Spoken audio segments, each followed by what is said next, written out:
ঝুলন্ত ব্রিজ। সারা জীবন বহুত গল্প শুনছি এই ঝুলন্ত ব্রিজ নিয়ে।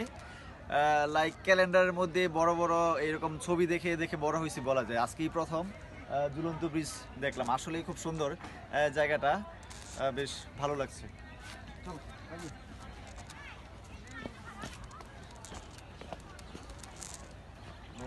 ওটা হলো প্রমোদিনী বোর্ড। আর করতে হবে না, করছো না? বাদ দাও, নিজে একটু দেখো।